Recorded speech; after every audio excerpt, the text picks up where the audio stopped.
we go. Hey, everything on 3. Number 3. Wait on 1. Oh, wait on 3. 1, 2, 3. Wait. Hey, next step on that. Eyes on 3. Everything on 3. 1. Everything.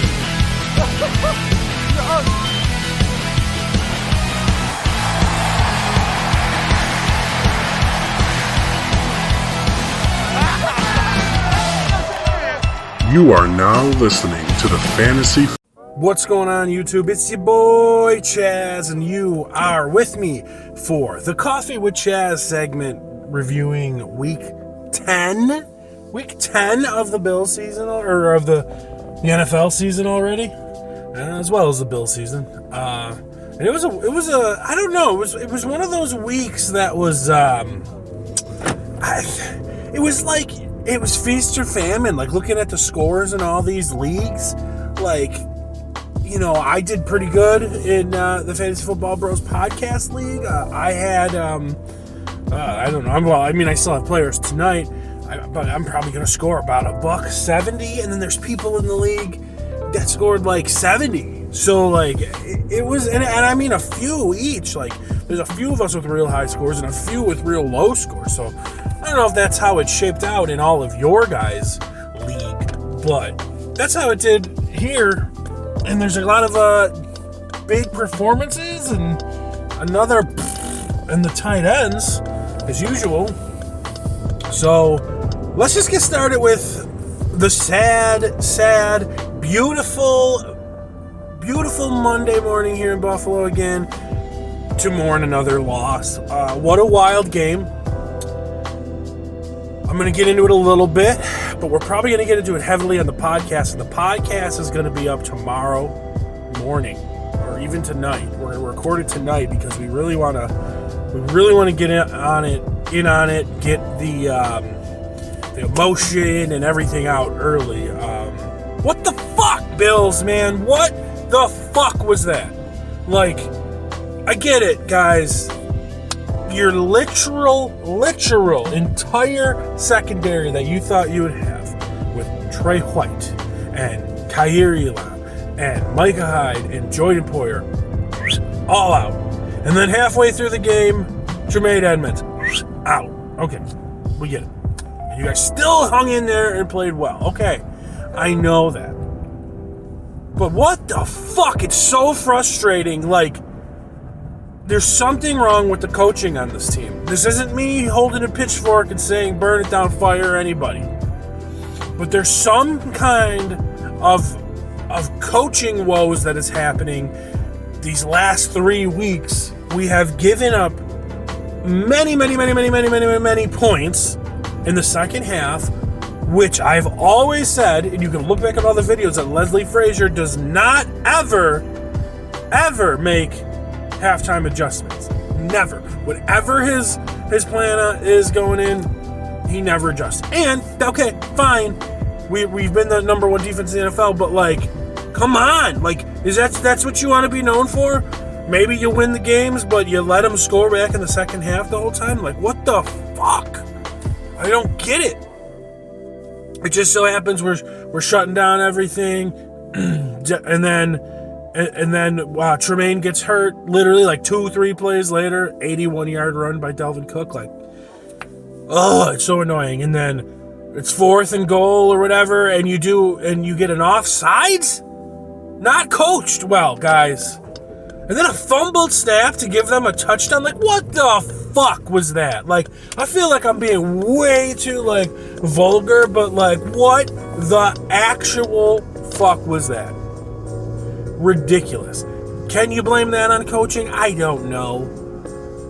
I don't know if you blame that on the center or Josh, but I know there's a big debate about, do you do a QB sneak there? My thought is no, you don't do one, because here's why. They're looking for the QB sneak. If you watch, they did the pinch right there at the center. That's not what caused the fumble. But they did the pinch right there at the center. So you're putting your quarterback that has a hurt elbow up through the middle where they know it's coming. So maybe he gets a yard, maybe he gets a safety. On the same bet, you could do a rollout. Like a naked bootleg around the side there. What's the worst that's going to happen? A safety. You know what I mean? And you're still putting Josh in danger of getting hit. I understand that, but I would take my money of Josh with a full head of steam rather than a QB sneak. So I do not like that call. I don't. And I know we're going to argue about it on the podcast tonight as well. I just thought it was just not the right call. You should have done a bootleg. And then, of course, we need to talk about, if I had my stream deck here, you would hear bum. What the fuck is Josh Allen doing in the red zone? I do not get it. He threw 2 goddamn red zone, end zone interceptions to 72-year-old Patrick Peterson. Jesus Christ, when Patrick Peterson was drafted in the NFL, Josh Allen was probably in middle school. And you're throwing 2 interceptions to this 95-year-old man. Like, come on, man! The fuck? He's magic. Josh is magic, rolling down the field. I don't even know how to explain it. I remember, like, talking to the guys, and when we were driving down at the end of the fourth quarter to tie the game, we get into the red zone, we kick the field goal, and I was like, there's 5 seconds left. We should have took a shot to the end zone. And then my next tech was like, never mind, because he probably would have thrown a red zone interception, and he just waited until overtime to do it. No, I love Josh Allen. I still think he's one of the best quarterbacks in the NFL. So much magic in him. But something is wrong with him or with the coaching, and he needs to figure this out, because he had a good 2-year run there of not making those boneheaded mistakes, and that's 6 interceptions like that in the last 3 weeks. Something needs to change, Josh. I still love you, but as a fan and as an actual commentator on this, and somebody that needs to be critical, I can't just sit there and be like, oh, everything's fine, Josh is great, the Bills are great, there's nothing to see here, no fire, y'all, don't look, no, don't look at the red zone interception, don't look, no, we're good, no, don't look at how we get outscored 40-3 in the past 3 weeks in the second half, everything's fine here. I'm not going to do that. I'm not going to do that for myself. I'm not going to do that for you guys. It's okay to be critical of your team, especially when your team, at least in the second half, have been playing like dog shit. They need to figure it out. They need to do better. I throw it on the coaches. That's not me saying fire these guys, but at least address the situation. At least address it and be like, maybe we're doing something wrong here, guys. Maybe we can change it up a little bit. Why are we letting so many points in defense? And hey, offense, how about you guys score in the second half? Okay, that's my angry how about them Bills rant. I haven't even had my morning coffee yet, so let's go get that now. I'll try a large spiced cookie latte. All right, my favorite little Buffalo, New York coffee chain. Spot Coffee. Established 1995, right in the mix of the coffee boom of the early to mid 90s. I don't remember what this is. You probably heard it before. It's a sugar cookie. It's like a sugar cookie and a sugar cookie and a gingerbread. A lot. Meh. I've had better. That's what she said. Anyway, let's get to the new content and talk about the Week 10 Players of the Week. Is that too many weak? Is that too many weak words? We don't tolerate weak. We're only strong here. Hold up while I do my backing up here. This can get dangerous where I am. I don't know why I'm speaking Southern all of a sudden. Alrighty then. Okay, we good. We were out ready to talk about the quarterbacks of the week. And at number 1, for the second week in a row, very surprising. Okay, I guess not very surprising to me, given his performance lately, but plus, he was against the Lions, which I think is statistically one of the worst defenses in NFL history. And one of the worst head coaches. We'll get to that, maybe. We definitely got to it on the podcast. But we're talking about Fields so good. Justin Fields with 42.38 points. ridiculous. I mean, 10 points more than the the second place guy. Justin Fields, he has a 61-yard run last week. This week he's like, nah, brah, here's a 67-yard run. And he had a second rushing touchdown where he ran over a dude pretty good too, like to get in the end zone. So, I still don't think he throws the ball that great. But he's putting up those numbers, and I know I made that trade with co-host No Nickname, No Nonsense, Adam Van Houten. I traded Greg Dulcich for Justin Fields. It was, it seems bad right now because of his 2 big weeks, but I really don't expect Justin Fields to be putting up these numbers the whole year. So I got him at the right time for a week. He's going to come back down to earth, and Greg Dulcich is going to be a starting tight end for him. It was my backup tight end. It was his backup quarterback, so it is what it is when it comes to that. But right now I look like it was a fleece. But we all know Justin Fields ain't going to keep that up. At number 2, speaking of Adam Van Houten, was Patrick Mahomes, 32.14, and that is his starting quarterback. So what does he need Justin Fields sitting on his bench for, right? So Patrick Mahomes, dude's got it. I made a post saying after this last Bills game that congratulations, Patrick Mahomes, you are NFL QB1. You are. I mean, Allen is just as talented as you, but you have inarguably equal or worse weapons. One main guy, maybe better weapons actually. You got Juju and stuff, but still, you're supposed to have a down year because of losing Tyreek Hill and stuff and having no running game, and you're almost having a career year. And I would be shocked if I ever saw Patrick Mahomes throw 6 red zone interceptions in a season, let alone 3-week span. So congratulations, Pat Mahomes. At number 3, we have, a guy that we see in this list constantly is Tua. That's Tua at 23.4 points. Not a big scoring quarterback league. 23. I would take it. I would have been starting Rodgers all year and Brady. But Tua, 23.4 points. Spreading the ball around to his weapons, and he's making it happen. This is what we wanted from Tua, right? This is what we said Tua needs to do to make it to be good, and he's doing it. So props to Tua. At number 4, I'm back. We got Matt Ryan against the Raiders with his new head coach that everybody shit on. Even though the Raiders, I don't even know what to say. I don't know what to say.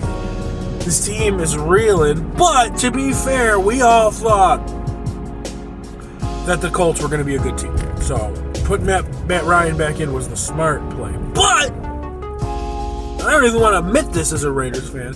They let old-ass, slow, 97-year-old Matt Ryan have a 40-yard run! A 40-yard scamper! Are you kidding me? Ugh. Stupid Raiders. I can't. As of noon on this Monday morning, Josh McDaniels still has a job. So there's that. I don't think he's going anywhere. But I'm starting to not to be surprised. And at number 5, we have the dog, Josh Allen, 21.6. He played great. He's just stupid red zone interceptions. You take away those red zone interceptions, Josh Allen would have 25.6. He would be your number 3 and possibly your number 2 because he could have 2 more passing touchdowns back there. So he just needs to stop that. But player of the week and the play of the week in general for the second week in a row is going to be Justin Fields because, man, what a good run. We're going to play his 67-yard run. So Justin Fields, bruh, congratulations, homie. Thank you for helping me get a win, A. And B, congratulations for being a two-time, 2 weeks in a row, player where is it? Player of the week. And now on third down, Fields will yank it, and there's room to run for Fields. Oh, baby. Turn it on to speed. Fields on the angle, trying to outrace Okuda, and he'll beat him to the goal line for the touchdown. Oh, wow. He's already the leading rusher on third downs. And we're back! This I don't know about this drink. Anyway, we're talking about the running backs now. And for the probably first, maybe second time, the number one running back on the week was the one everyone thought was going to be the number one of the year, and that's JT, Jonathan Taylor, with 26.3 points. Good for him. I mean, he's a talented guy. I just wanted to take him first overall, that's all. Like, he's obviously got all the talent in the world, and, the Raiders are an easy matchup, apparently. He had about a 60-yard run or something. What if Indy starts making some noise? I mean, this division's up for grabs. I mean, the number one team in the division is Tennessee, who has fucking Ryan Tannehill and Malik Willis. Like, come on. I mean, I know they got Derrick Henry, but if you put this team, like, side by side with Tennessee, like, the Colts are just a better team. They have the better quarterback. They have a comparable running back. I'm not going to say Taylor's better than Henry, but he's comparable. He's up in the upper quartile of the upper quartile. You see what I did there? Better receivers, too, in Indy, so they can make a play. At number 2, we've got Dalvin Cook with 25.6. Like I said, granted, God, 80 of those yards, so 8 points, 6 is 14. So 14 of his 25 points came off of one play. But Dalvin Cook, hey man, you've been kind of a bust this year. Aaron Jones at 23.6, as well as James Conner at 23.6. Aaron Jones has been better this year than I actually expected. And that coincides with AJ Dillon not being good this year. So I mean, that goes hand in hand. I thought Jones was going to start running away with it, and he's not. James Conner's been out for quite a few weeks, as per usual for James Conner, but comes back with a nice game without little fella. Hey there, little fella. He's not there this week. It was Colt McCoy. I'm Colt. How's everybody doing? I'm Colt McCoy. That's how I would envision he sounds, but then when you look at him, no, bro. And then the fifth running back of the week is my boy Saquon with 23 points. That dude is, man, comeback player of the year, maybe? Question mark?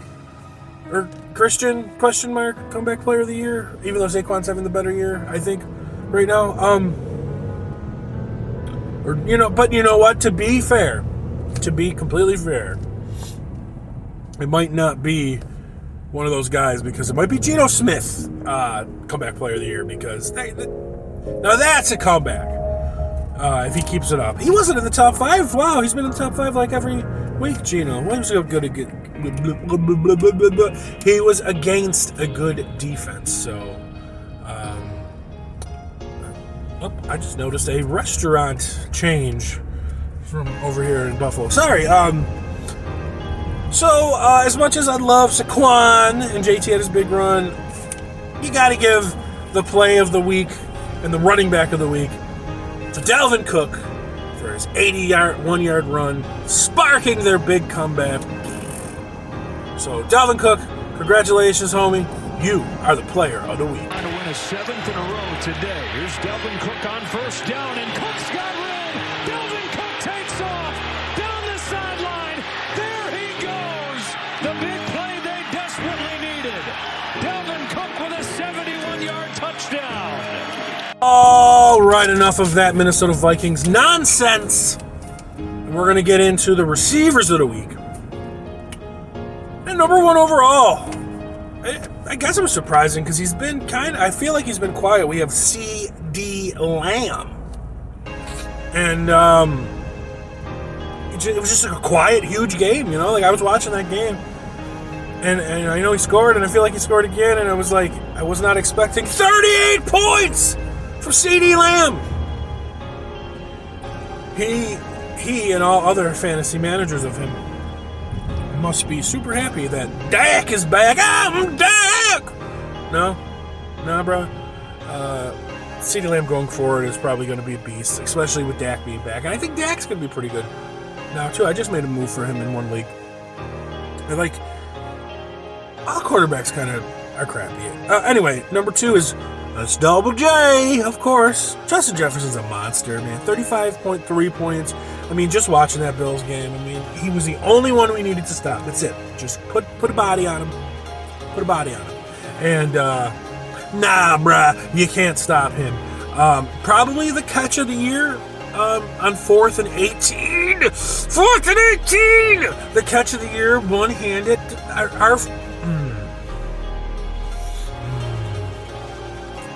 Giving credit where it's due, and I'm not gonna have a meltdown.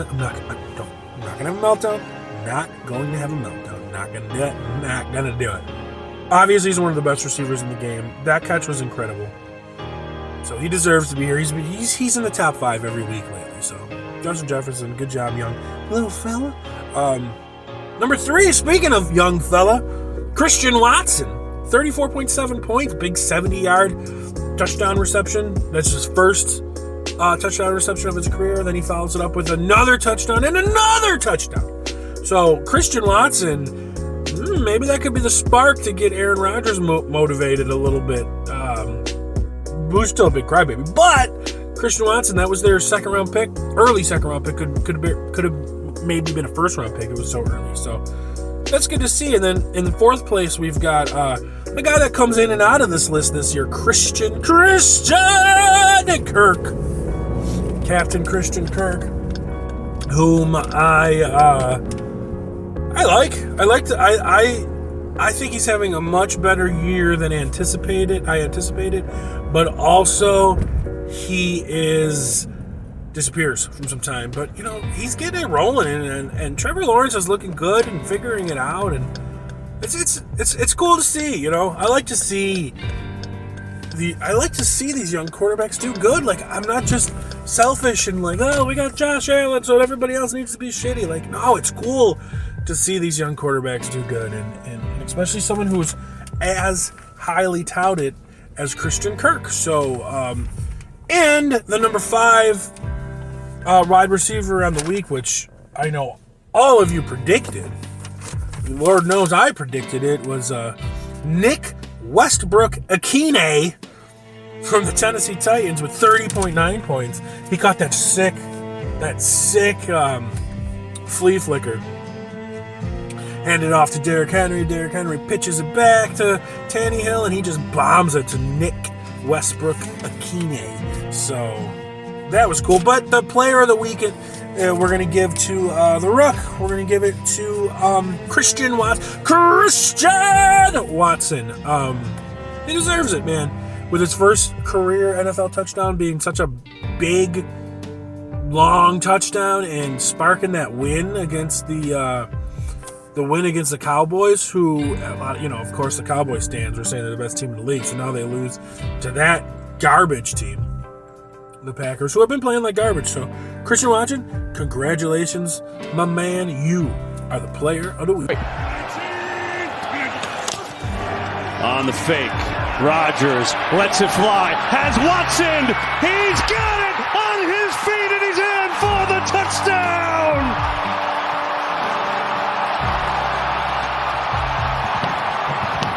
That might be the biggest catch of this young receiver's career. Christian Watson, you can see him, it's just press man.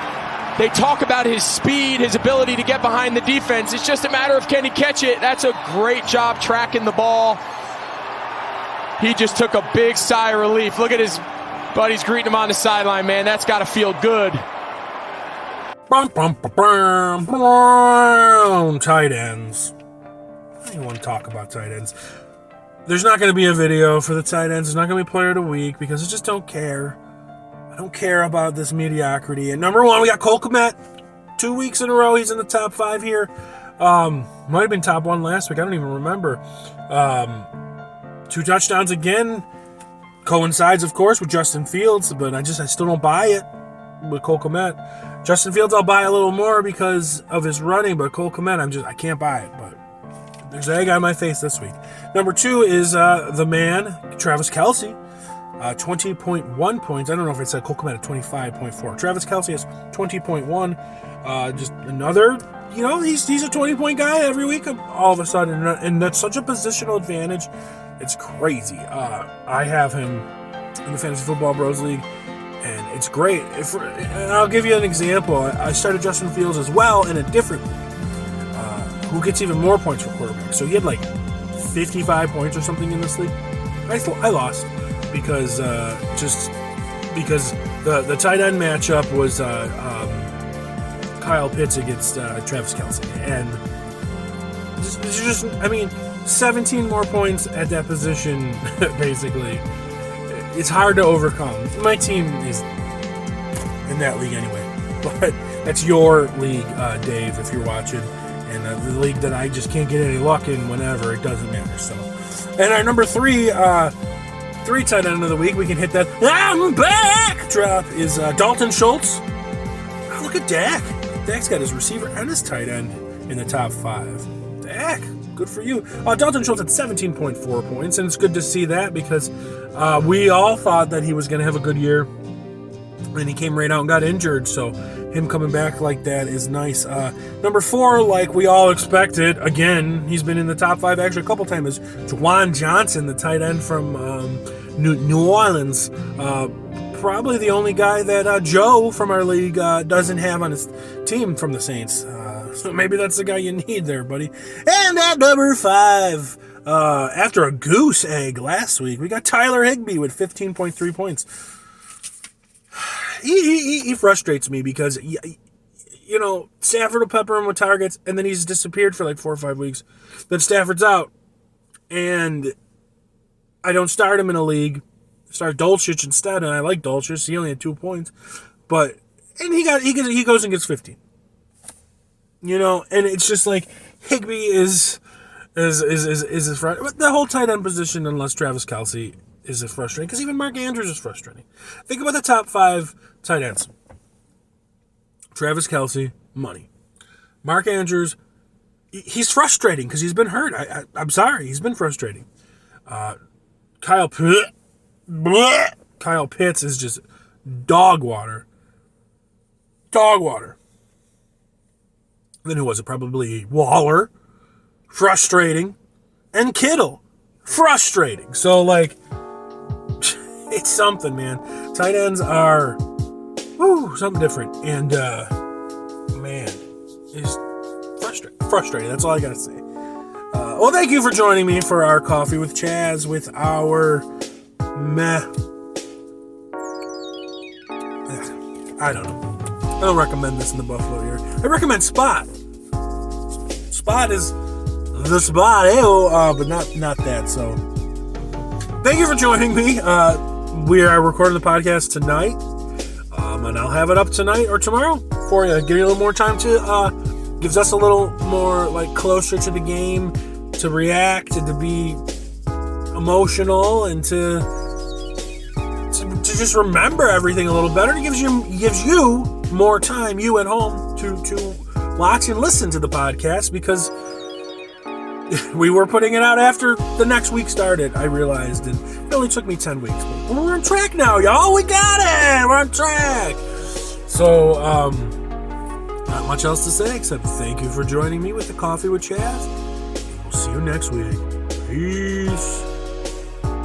You are now listening to the Fantasy Football Bros Podcast.